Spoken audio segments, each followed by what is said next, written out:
Chapitre 16. Toute la communauté des Israélites partit d'Élim pour arriver au désert de Sin, qui est entre Élim et le Sinaï. Le 15e jour du second mois, après leur sortie du pays d'Égypte. Alors toute la communauté des Israélites murmura dans le désert contre Moïse et Aaron. Les Israélites leur dirent: Que ne sommes-nous morts par la main de l'Éternel dans le pays d'Égypte, quand nous étions assis près des marmites de viande, quand nous mangions du pain à satiété? Car vous nous avez fait venir dans ce désert pour faire mourir de faim toute cette assemblée.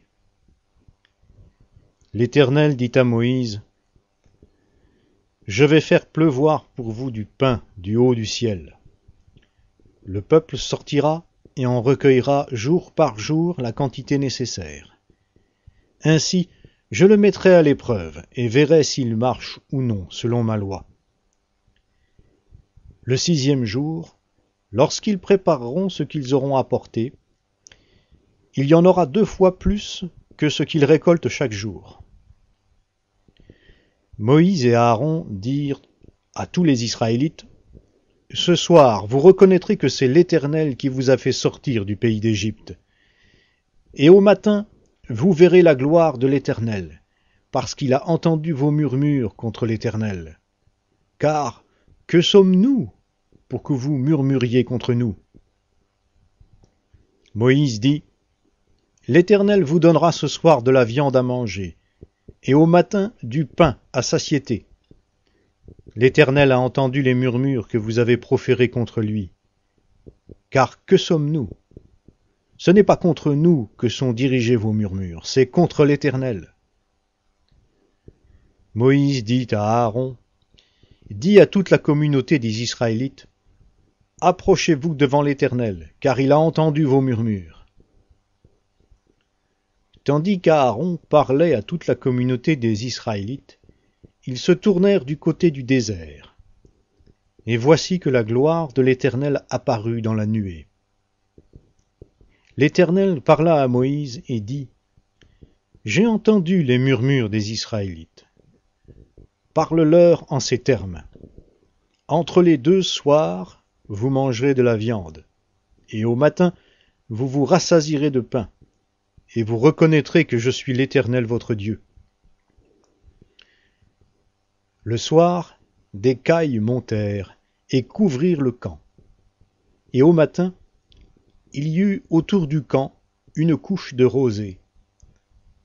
Quand cette couche de rosée se leva, il y avait à la place du désert quelque chose de menu, de granuleux, quelque chose de menu comme le givre sur la terre.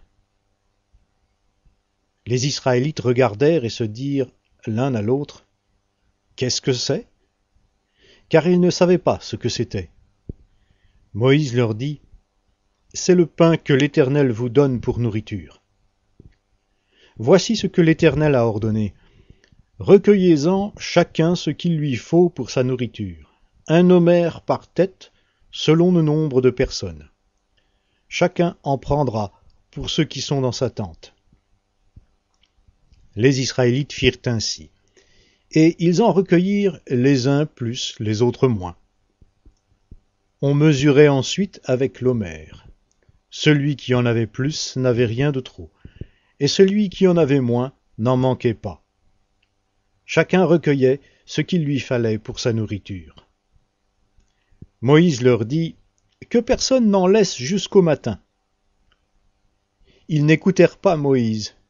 Il y eut des gens qui en laissèrent jusqu'au matin, mais il s'y mit des vers, et cela devint infect. Moïse s'indigna contre ces gens. Tous les matins, chacun recueillait ce qu'il lui fallait pour sa nourriture. Et quand venait la chaleur du soleil, cela fondait. Le 6e jour, ils recueillirent une quantité double de nourriture, 2 omers pour chacun. Tous les chefs de la communauté vinrent le rapporter à Moïse. Et Moïse leur dit: C'est ce que l'Éternel a déclaré. Demain est le jour férié, le saint Shabbat de l'Éternel.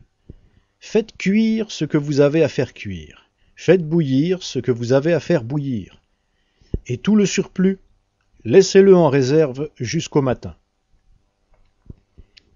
Ils le laissèrent jusqu'au matin comme Moïse l'avait ordonné, et cela ne devint pas infect. Il ne s'y trouva pas de vermine. Moïse dit, « Mangez-le aujourd'hui, car aujourd'hui c'est le Shabbat en l'honneur de l'Éternel. Aujourd'hui vous n'en trouverez pas dans la campagne. Pendant 6 jours vous en recueillerez, mais le 7e jour, c'est le Shabbat, il n'y en aura pas. » Le 7e jour, quelques-uns du peuple sortirent pour en recueillir, mais ils n'en trouvèrent pas. Alors l'Éternel dit à Moïse, « Jusqu'à quand refuserez-vous d'observer mes commandements et mes lois? Voyez que l'Éternel vous a donné le Shabbat. C'est pourquoi il vous donne au 6e jour de la nourriture pour 2 jours. Que chacun de vous reste où il est, que personne ne quitte sa place le 7e jour. » Et le peuple respecta le Shabbat le 7e jour. La maison d'Israël donna le nom de manne à cette nourriture, qui ressemblait à de la graine de coriandre. Elle était blanche et avait le goût d'un gâteau au miel. Moïse dit, « Voici ce que l'Éternel a ordonné. Qu'un plein homère de manne soit conservé pour vos générations futures, afin qu'elles voient le pain que je vous ai fait manger dans le désert, que je vous ai fait sortir du pays d'Égypte. » Et Moïse dit à Aaron, « Prends une urne, mets-y un plein homère de manne, et dépose-la devant l'Éternel, afin qu'elle soit conservée pour vos générations futures. » Suivant l'ordre donné par l'Éternel à Moïse, Aaron le déposa devant le témoignage, afin qu'il soit conservé. Les Israélites ont mangé la manne pendant 40 ans, jusqu'à leur arrivée dans un pays habité. Ils ont mangé la manne jusqu'à leur arrivée à la limite du pays de Canaan. L'homère est la 10e partie de l'épha.